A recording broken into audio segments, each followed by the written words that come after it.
In the last episode, we saw that a controller remembers the last resource version it has safely processed. If its watch connection breaks, it can normally reconnect from that point. But what happens when the controller returns so late that Kubernetes no longer remembers the old changes it is asking for? Let us first look at the normal case. A controller has processed changes, say, up to version 107, and its connection drops for a short time.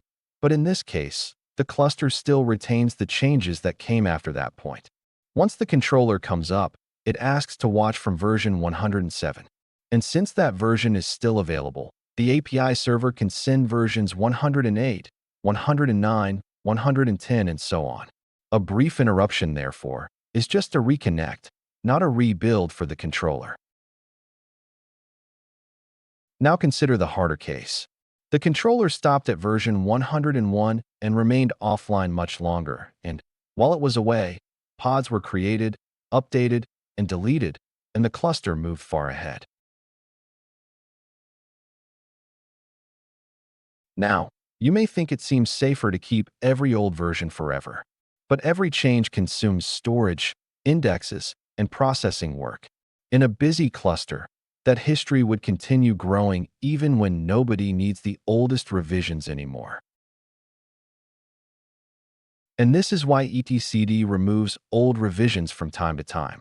It keeps the recent history but clears older versions that are no longer needed. This does not delete the current pods, deployments, or services. The latest cluster state remains safe and available. Only the old history of how the cluster reached that state is removed. Suppose, now the controller reconnects and asks for changes after version 101. And since etcd now keeps history only from version 105 onwards, Kubernetes can still provide the current cluster state, but it can no longer send the older changes that happened between those versions. The API server now returns HTTP 410, meaning the resource version does not exist anymore. It means that the historical continuation point requested by this watcher is too old to be served. The controller, of course, must not guess what happened. It cannot simply change 101 to 105, ignore the missing events, or keep using its stale local copy. Any of those choices could leave it believing that deleted objects still exist, or missing objects that were created while it was away. The safe response is to stop treating the old local view as complete. The controller performs a new list and asks Kubernetes for the current set of objects. This gives it a trustworthy replacement snapshot rather than an incomplete reconstruction of the missing past. Suppose the new list returns pod A, pod B, and pod D at snapshot resource version 112. The controller replaces its stale view with this complete snapshot. It does not need to know every individual event that produced the snapshot. It only needs to know that this is the accepted state at version 112. A natural concern still remains. What if the cluster changes just after the list snapshot is created, but before the controller opens its new watch? The snapshot resource version solves this. The controller starts the watch from version 112, so every later change is still delivered. The controller now opens a new watch from version 112.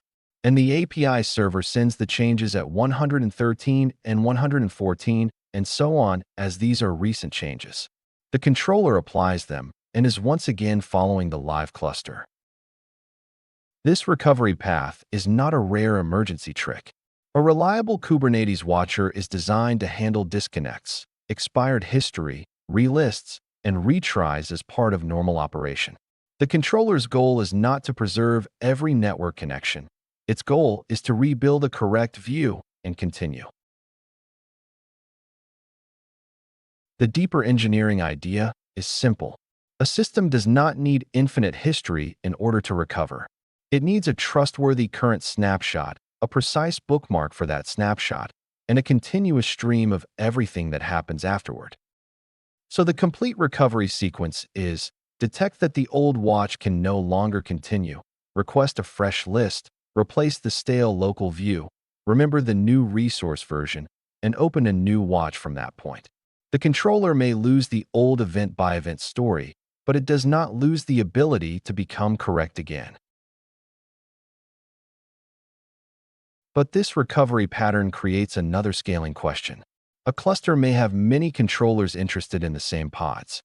If every controller performs its own list, opens its own watch, and maintains its own copy of the same state, are they all repeating work that could be shared?